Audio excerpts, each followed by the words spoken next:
ಹಾಸನದ ಸರ್ಕಾರಿ ಕಾನೂನು ವಿದ್ಯಾರ್ಥಿಗಳು ಮುಂದೊಂದು ದಿನ ಅನ್ಯಾಯ ಒಳಗಾದವರಿಗೆ ಕಾನೂನಿನ ನೆರವನ್ನ ಒದಗಿಸುವ ಮೂಲಕ ಅವರಿಗಾಗಿರ್ತಕ್ಕಂಥ ಸಮಸ್ಯೆಗಳಿಗೆ ಅನ್ಯಾಯಗಳಿಗೆ ಧ್ವನಿಯಾಗಬೇಕಾದ ಕಾನೂನು ವಿದ್ಯಾರ್ಥಿಗಳೇ ಇವತ್ತು ಕಾನೂನು ಪರೀಕ್ಷೆ ಬರೆಯೋದ್ರಿಂದ ವಂಚಿತರಾಗಿ ನ್ಯಾಯವನ್ನ ದೊರಕಿಸಿಕೊಡಬೇಕಾದಂತಹ ವಕೀಲರಾಗಬೇಕಾದಂತಹ ಕಾನೂನು ವಿದ್ಯಾರ್ಥಿಗಳೇ ಇವತ್ತು ನ್ಯಾಯಕ್ಕಾಗಿ ಜಿಲ್ಲಾಧಿಕಾರಿಗಳ ಕಚೇರಿ ಮುಂದೆ ಪ್ರತಿಭಟನೆಗಿಳಿದಿತ್ತು. ಹಾಸನದ ಸರ್ಕಾರಿ ಕಾನೂನು ಕಾಲೇಜಿನ ವಿದ್ಯಾರ್ಥಿಗಳು ಪ್ರವೇಶ ಪತ್ರವನ್ನ ನೀಡ್ತಾ ಇಲ್ಲ ಕಾಲೇಜಿನ ಆಡಳಿತ ಮಂಡಳಿ ಅಂತ ಹೇಳಿ ಇವತ್ತು ಪ್ರತಿಭಟನೆಯನ್ನ ನಡೆಸಿರ್ತಕ್ಕಂಥದ್ದು. ಏನಿದು ಘಟನೆ ಅಂತ ನೋಡ್ತಾ ಹೋದ್ರೆ ಹಾಸನದ ಸರ್ಕಾರಿ ಕಾನೂನು ಕಾಲೇಜು 3 ವರ್ಷದವರೆಗೂ ಓದ್ಕೊಂಡ್ ಬಂದಿದ್ದಾರೆ.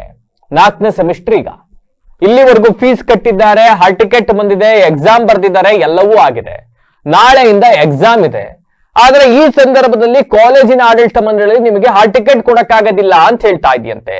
ಹಾಗಿದ್ರೆ ವಿದ್ಯಾರ್ಥಿಗಳು ತಪ್ಪಾ? ವಿದ್ಯಾರ್ಥಿಗಳು ಫೀಸ್ ಕಟ್ಟಿಲ್ವಾ? ವಿದ್ಯಾರ್ಥಿಗಳು ಅಟೆಂಡೆನ್ಸ್ ಶಾರ್ಟೇಜ್ ಮಾಡ್ಕೊಂಡಿದ್ದಾರಾ? ಅಥವಾ ವಿದ್ಯಾರ್ಥಿಗಳಿಂದ ಏನಾದ್ರು ಸಮಸ್ಯೆ ಆಗಿದೆಯಾ ಅಂತಂದ್ರೆ ನೋ. ಸರಿಯಾದ ಸಮಯಕ್ಕೆ ಫೀಸ್ ಕಟ್ಟಿದ್ದಾರೆ, ಸರಿಯಾದ ಸಮಯಕ್ಕೆ ಕಾಲೇಜಿಗೆ ಹಾಜರಾಗಿದ್ದಾರೆ, ಕಾಲೇಜಿನಲ್ಲಿ ಅಟೆಂಡೆನ್ಸ್ ಶಾರ್ಟೇಜ್ ಇಲ್ಲ. ಆದರೂ ಕೂಡ ತಮ್ಮದಲ್ಲದ ತಪ್ಪಿಗೆ ಇವತ್ತು ಪರೀಕ್ಷೆಯಿಂದ ಹೊರಗುಳಿಬೇಕಂತ ಅನಿವಾರ್ಯತೆ ವಿದ್ಯಾರ್ಥಿಗಳಿಗೆ ನಿರ್ಮಾಣವಾಗಿದೆ. ಯಾರು ಒಬ್ರಿಬ್ರು 3-4 ಜನಕ್ಕಲ್ಲ, ಸುಮಾರು 50ಕ್ಕೂ ಹೆಚ್ಚು ವಿದ್ಯಾರ್ಥಿಗಳು ಇವತ್ತು ಕಾಲೇಜಿನ ಆಡಳಿತ ಮಂಡಳಿಯೋ ಸರ್ಕಾರವೋ ಅಥವಾ ಯೂನಿವರ್ಸಿಟಿ ಪ್ರಾಬ್ಲಮ್ಮೋ ಯಾರ ಎಡವಟ್ಟು ಗೊತ್ತಿಲ್ಲ.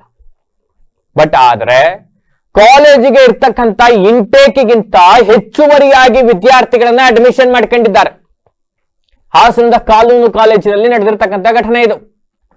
ಕಾನೂನನ್ನ ಬೋಧನೆ ಮಾಡಬೇಕಾದಂತವರೇ ಕಾನೂನನ್ನ ಉಲ್ಲಂಘಿಸಿಯೋ ಮತ್ತೊಂದೋ ಯಾವ ಕಾರಣಕ್ಕೆ ತಗೊಂಡ್ರೆ ನನಗೆ ಗೊತ್ತಿಲ್ಲ. ನೀವು ಇಂಟೇಕ್ 60 ಇದ್ರೆ ನೀವು 120 ವಿದ್ಯಾರ್ಥಿಗಳನ್ನ ಅಡ್ಮಿಷನ್ ಮಾಡ್ಕೊಂಡು 3 ವರ್ಷ ಎಕ್ಸಾಮ್ ಕೊಟ್ಟಿದ್ದೀರಿ, ಮಕ್ಳು ಎಕ್ಸಾಮ್ ಬರ್ದಿದ್ದಾರೆ. ಈ ಬಾರಿಯೂ ಎಕ್ಸಾಮ್ ಫೀಸ್ ಕಟ್ಟಿಸ್ಕೊಂಡಿದ್ದೀರಿ. ಈಗ ಇಂಟೇಕ್ಗಿಂತ ಜಾಸ್ತಿ ತಗೊಂಡ್ಬಿಟ್ಟಿದ್ದೀವಿ, ಹಂಗಾಗಿ ನಿಮ್ಗೆ ಬಾರ್ ಕೌನ್ಸಿಲ್ ಒಪ್ತಾ ಇಲ್ಲ ನಿಮ್ಗೆ ಆ ಟಿಕೆಟ್ ಕೊಡಕ್ಕೆ ಅಂತ ಹೇಳಿದ್ರೆ ವಿದ್ಯಾರ್ಥಿಗಳು ತಪ್ಪಾ? ಇದು ಯಾರು ತಪ್ಪು, ಯಾರು ಹೊಣೆ? ಪೋಷಕರು, ಸರ್ಕಾರಿ ಕಾಲೇಜಿದು ಹಳ್ಳಿ ಪೋಷಕರು ಹೊಲದಲ್ಲಿ ಬಿತ್ತನೆ ಮಾಡಿ ಕಷ್ಟಪಟ್ಟು ಬೆಳೆ ಬೆಳೆದು ಹಗಲು ರಾತ್ರಿ ಅನ್ನದೆ ಮಕ್ಕಳು ಓದಬೇಕು, ನಾಳೆ ನನ್ನ ಮಗ ದೊಡ್ಡ ಲಾಯರ್ ಆಗಬಹುದು, ಜಡ್ಜ್ ಆಗಬಹುದು, ಮತ್ತೊಂದು ಇನ್ನೊಂದು 100 ಕನ್ಸ್ ಕಟ್ಕೊಂಡು ತಮ್ಮ ಮಕ್ಕಳನ್ನ ಕಳ್ಸಿರ್ತಾರ್ರಿ. 3 ಸೆಮಿಸ್ಟರ್ ಎಕ್ಸಾಮ್ ಬರ್ದವ್ರೆ. ಇಲ್ಲಿವರೆಗೂ ನಿಮ್ಗೆ ಯಾವುದೇ ಸಮಸ್ಯೆ ಆಗಿಲ್ಲ. 4ನೇ ಸೆಮಿಸ್ಟರ್ ಬರೀಬೇಕಾದ್ರೆ ಇಂಟೇಕ್ಗಿಂತ ಜಾಸ್ತಿ ಅಡ್ಮಿಷನ್ ತಗೊಳ್ಳಿ ಅಂತ ಯಾರು ಹೇಳಕ್ ಬಂದಿದ್ರು ನಿಮಗೆ? ಇವತ್ತು ಆ ವಿದ್ಯಾರ್ಥಿಗಳಿಗೆ ಹಾಲ್ ಟಿಕೆಟ್ ಕೊಡಕ್ಕಾಗೋದಿಲ್ಲ, ಯೂನಿವರ್ಸಿಟಿ ಒಪ್ತಾ ಇಲ್ಲ, ಬಾರ್ ಕೌನ್ಸಿಲ್ ಒಪ್ತಾ ಇಲ್ಲ, ಹಂಗಾಗಿ ನಿಮ್ಗೆ ಎಕ್ಸಾಮ್ ಕೊಡಕ್ಕಾಗೋದಿಲ್ಲ ಅಂತ ಅಂದ್ರೆ who is the responsible for this? ಯಾರು ನ್ಯಾಯ ಒದಗಿಸ್ಕೊಡ್ಬೇಕಾಗಿರೋರು ಯಾರು?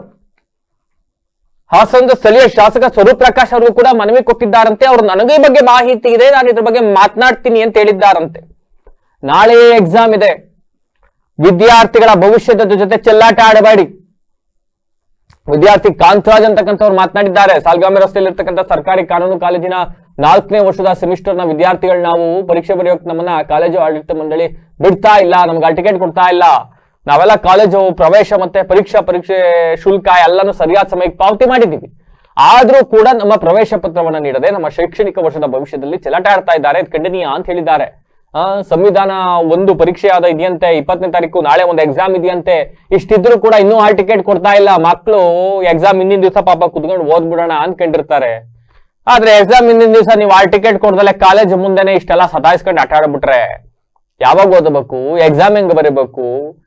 ವಿದ್ಯಾರ್ಥಿಗಳ ಭವಿಷ್ಯಕ್ಕೆ ಪೂರಕವಾಗಬೇಕಾದಂತ ಕಾಲೇಜು ಆಡಳಿತ ಮಂಡಳಿಯ ವಿದ್ಯಾರ್ಥಿಗಳ ಭವಿಷ್ಯಕ್ಕೆ ಕಪ್ಪು ಚುಕ್ಕೆ ಆಗ್ಬಿಟ್ರೆ ಹೆಂಗ್ರಿ ಕತೆ? ಹುಬ್ಬಳ್ಳಿ ವಿಶ್ವವಿದ್ಯಾಲಯ ಅಂತೆ, ಅಲ್ಲಿ ಏನ್ ಮಾಡ್ಕೊಂಡಿದ್ದಾರೆ, ಯಾರು ಎಡವಟ್ ಮಾಡ್ಕೊಂಡಿದ್ದಾರೆ ಐ ಡೋಂಟ್ ನೋ. ಯಾರೇ ಎಡವಟ್ ಮಾಡ್ಕೊಂಡ್ರು ಇವತ್ತು ವಿದ್ಯಾರ್ಥಿಗಳು ಯಾಕ್ರಿ ಹೊಣೆ ಆಗಬೇಕು? ಯಾಕೆ ಹೊಣೆ ಆಗಬೇಕು? 4ನೇ ವರ್ಷದ 7ನೇ ಸೆಮಿಸ್ಟರ್ ಪರೀಕ್ಷೆ ಆರಂಭ ಆಗ್ತಾ ಇದೆಯಂತೆ. 6 ಸೆಮಿಸ್ಟರ್ ಎಕ್ಸಾಮ್ ಬರ್ದವ್ರೆ.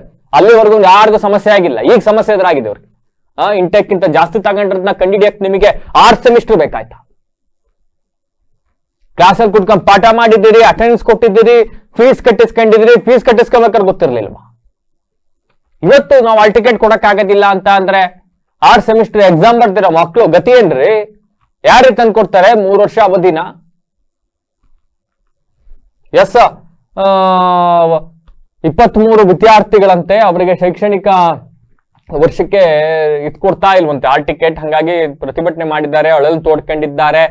ಸಂಬಂಧಪಟ್ಟವರು ತುರ್ತಾಗಿ ನಾಳೆ ನೋಡ್ತೀನಿ, ನಾಡಿದ್ ನೋಡ್ತೀನಿ, ನಾಡಿದ್ ನೋಡ್ತೀನಿ, ಮುಂದಿನ ತಿಂಗಳು ನೋಡ್ತೀನಿ, ಮುಂದಿನ ವರ್ಷ ನೋಡ್ತೀನಿ ಅಂತ ಹೇಳೋದಲ್ಲ. ವಿದ್ಯಾರ್ಥಿಗಳ ಪರೀಕ್ಷೆಗೆ ತೊಂದರೆ ಆಗದಂತೆ ಕೂಡಲೇ ಸಂಬಂಧಪಟ್ಟವರು ನಿಮ್ಮ ವ್ಯಾಪ್ತಿಯಲ್ಲಿ ರಾಜ್ಯ ಸರ್ಕಾರ ಆಗಿರ್ಲಿ ಮತ್ತೊಂದಾಗಿರ್ಲಿ ಏನ್ ಬೇಕಾದ್ರೂ ಚೇಂಜ್ ಮಾಡ್ಕೊಳಕ್ ಅವಕಾಶ ಇದೆ. ನೀವ್ ಏನ್ ಬೇಕಾದ್ರೂ ಚೇಂಜ್ ಮಾಡ್ತೀರಿ ರಾತ್ರಿ ಕಳೆಯೋದ್ರಲ್ಲಿ. ಅಂತದ್ರಲ್ಲಿ ಇದೇನು ದೊಡ್ಡ ವಿಷಯ ಅಲ್ಲ. 23-24 ವಿದ್ಯಾರ್ಥಿಗಳಂತೆ ವಂಚಿತರಾಗಿದ್ದಾರೆ. ಅವರ ಭವಿಷ್ಯಕ್ಕೆ ಕೊಡಲಿ ಪೆಟ್ಟು ಬೀಳದಂತೆ ರಾಜ್ಯ ಸರ್ಕಾರ, ಜಿಲ್ಲಾಡಳಿತ, ಸ್ಥಳೀಯ ಶಾಸಕರಿಗೆ ಯಾಕೆ ಹೇಳ್ತಾ ಇದ್ದೀನಿ ಅಂತ ಅಂದ್ರೆ ಅವರೇ ಅಲ್ಲಿಗೆ ಅಧ್ಯಕ್ಷರಿರ್ತಾರೆ, ಹಾಗಾಗಿ ಹೇಳ್ತಾ ಇದ್ದೀನಿ. ಎಲ್ಲರೂ ಕೂಡ ವಿದ್ಯಾರ್ಥಿಗಳ ಭವಿಷ್ಯದ ಜೊತೆ ಚೆಲ್ಲಾಟ ಆಡದಲ್ಲೇ ಆ ವಿದ್ಯಾರ್ಥಿಗಳಿಗೆ ನ್ಯಾಯ ಒದಗಿಸ್ಕೊಡ್ಬೇಕಾಗತ್ತೆ. ಇನ್ನು ಪ್ರತಿಭಟನೆಯಲ್ಲಿ ವಿದ್ಯಾರ್ಥಿಗಳಾದ ನಿಖಿಲ್, ಹೆಸರೇ ಭವಿಷ್ಯದ ಜೊತೆ ಚೆಲ್ಲಾಟ ಆಡ್ತಾ ಇದ್ದೀರಿ. ವರ್ಷಿಣಿ, ಅಭಿಷೇಕ್, ಚಂದನ್ ಇನ್ನಿತರರು ಹಾಜರಿದ್ದರು. ಏನಂತಂದರೆ ಇವಾಗ ನಮ್ಮದು KSL ಯೂನಿವರ್ಸಿಟಿಯಿಂದ ಎಕ್ಸಾಮ್ಸ್ ಅನೌನ್ಸ್ ಆಗಿದೆ. ನಾವು ಮೊದಲನೇ ವರ್ಷ ಪ್ರವೇಶಾತಿ ಪಡೆದಾಗ ನಮ್ಮನ್ನು ಅಡಿಷ್ನಲ್ ಸೆಕ್ಷನ್ ಅಂತ ತೊಗೊಂಡಿದ್ದೀವಿ ಅಂತ ಹೇಳಿದ್ದು ಇದು ಕಾಲೇಜು ಮಂಡಳಿ, ಆಡಳಿತ ಮಂಡಳಿ. ಫಸ್ಟ್ನೇ ವರ್ಷ ನಮಗೆ ಎಲ್ಲ ಥರದ ಪ್ರವೇಶ ಶುಲ್ಕ ಮತ್ತು ಕಾಲೇಜಿನ ಎಲ್ಲ ಶುಲ್ಕಗಳನ್ನ ಭರ್ತಿ ಮಾಡಿ ನಾವು ಪ್ರತಿಯೊಂದನ್ನು ಎಲ್ಲದನ್ನು ಎಲ್ಲ ಹಂತದಲ್ಲೂ ನಾವು ಕಟ್ಟಿ ಎಕ್ಸಾಮ್ ಬರೆದಿದ್ದೀವಿ. 3rd ಇಯರ್ವರೆಗೂ ನಮಗೆ ಎಕ್ಸಾಮ್ ಎಲ್ಲನೂ ಕೊಟ್ಟು ನಾವು ಇವಾಗ 4ನೇ ವರ್ಷದ ಎಕ್ಸಾಮ್ ಅನೌನ್ಸ್ ಆಗಿದೆ. ಇವತ್ತು ಆಲ್ರೆಡಿ ಇವತ್ತಿಂದ ಎಕ್ಸಾಮ್ಸ್ ಕಮೆನ್ಸ್ ಆಗಿದೆ. 4ನೇ ವರ್ಷದ್ದು ನಾಳೆಯಿಂದ ನಮಗೆ ಎಕ್ಸಾಮ್ಸ್ ಕಮೆನ್ಸ್ ಆಗ್ತಾಯಿದೆ. ಈಗ ಹೇಳ್ತಾರೆ ನಮ್ಮ ಪ್ರಿನ್ಸಿಪಾಲ್ರು ಈ ವರ್ಷ ನಮಗೆ ಹಾಲ್ ಟಿಕೆಟ್ ಬರ್ತಿಲ್ಲ ಅಂತ. ಯಾಕೆ ಅಂತ ಅಂದರೆ ನಮಗೆ ಬಾರ್ ಕೌನ್ಸಿಲಿಂದ ನಮಗೆ ಪರ್ಮಿಷನ್ ಕೊಟ್ಟಿಲ್ಲ ಅಂತ ಹೇಳ್ಬಿಟ್ಟು ನಿಮಗೆ ಹಾಲ್ ಟಿಕೆಟ್ನ ರಿಜೆಕ್ಟ್ ಮಾಡಿದ್ದಾರೆ ಅಂತ ಕೊನೆ ಹಂತದಲ್ಲಿ ಹೇಳ್ತಿದ್ದಾರೆ. ಈಗ ನಮ್ಮ ಇಷ್ಟು ಜನದ ವಿದ್ಯಾರ್ಥಿಗಳು ಭವಿಷ್ಯ ಹಾಳಾಗ್ತಿದೆ. 3 ವರ್ಷ ಓದಿದ್ದೀವಿ, 3 ವರ್ಷ ಎಲ್ಲ ಎಕ್ಸಾಮ್ ಕೊಟ್ಟಿದ್ದಾರೆ, 3 ವರ್ಷ ರಿಸಲ್ಟ್ ಅನೌನ್ಸ್ ಮಾಡಿದ್ದಾರೆ. ಈಗ 4ನೇ ವರ್ಷಕ್ಕೆ ಬಂದಾಗ ಈ ರೀತಿ ಮಾಡಿರೋದು ನಮಗೆ ನಿಜವಾಗ್ಲೂ ಇದು ಒಂಥರ ಯಾವ ರೀತಿ ಹೇಳಬೇಕು ಅಂತ ಅರ್ಥ ಆಗ್ತಿಲ್ಲ. ನಮಗಾಗಿರೋವಂಥ ಒಂದು ಈ ಅನ್ಯಾಯದ ವಿರುದ್ಧ ನಾವು ಯಾರನ್ನು ಕಾಣಬೇಕು ಅನ್ನೋದೇ ಗೊತ್ತಾಗ್ತಿಲ್ಲ. ನಾಳೆ ಎಕ್ಸಾಮ್ ಇರೋದು ನಮ್ಮ ಒಂದು ಭವಿಷ್ಯನ ರೂಪಿಸ್ಕೊಳ್ಳೋಕ್ಕೆ. ಕಾನೂನು ವಿದ್ಯಾರ್ಥಿಗಳಾದ ನಮಗೆ ನ್ಯಾಯ ಸಿಗ್ತಾಯಿಲ್ಲ ಅಂತ ಅಂದರೆ ನಮ್ಮ ಈ ಸಮಾಜದಲ್ಲಿ ಯಾವ ರೀತಿ ನಾವು ಬಗೆಹರಿಸ್ಕೋಬೋದು ಅಂತ ನಮಗೆ ಗೊತ್ತಾಗ್ತಾಯಿಲ್ಲ. ಈ ವಿಚಾರವಾಗಿ ನಾವು ಇಲ್ಲಿ ಮಾನ್ಯ ಜಿಲ್ಲಾಧಿಕಾರಿಗಳಿಗೆ ಇವತ್ತು ಗಮನಕ್ಕೆ ತಂದು ನಾಳೆ ನಮಗೆ ಎಕ್ಸಾಮ್ ಬರೆಯೋಕ್ಕೆ ಅವಕಾಶ ಕಲ್ಪಿಸ್ಕೊಡ್ಬೇಕು ಅಂತ ಹೇಳ್ಬಿಟ್ಟು ನಾವು ಇಲ್ಲಿ ನಿಮ್ಮ ಮುಖಾಂತರ ನಾವು ಕೇಳ್ಕೊತಾ ಇದ್ದೀವಿ. ಏನಾದರೂ ಈ ಹಂತದಲ್ಲೂ ನಮಗೇನಾದ್ರು ಅವಕಾಶ ಸಿಗದೆ ಹೋದ ಕಾರಣ ನಮ್ಮ ಮುಂದಿನ ದಿನಗಳಲ್ಲಿ ಒಂದು ಹೋರಾಟದ ಹಾದಿನ ಹಿಡಿಬೇಕಾಗುತ್ತೆ. ಇಲ್ಲಾಂದರೆ ನಮ್ಮ ಭವಿಷ್ಯನೇ ಹಾಳಾಗುವಂಥ ಎಲ್ಲ ಸನ್ನಿವೇಶಗಳು ಕ್ರಿಯೇಟ್ ಆಗಿರೋದ್ರಿಂದ ದಯವಿಟ್ಟು ನಮಗೆ ಒಂದು ನ್ಯಾಯನ ದೊರಕಿಸ್ಕೊಡ್ಬೇಕು ಅಂತ ನಾವು ಕೇಳ್ಕೊಳ್ತಾ ಇದ್ದೀವಿ ಜಿಲ್ಲಾಧಿಕಾರಿ.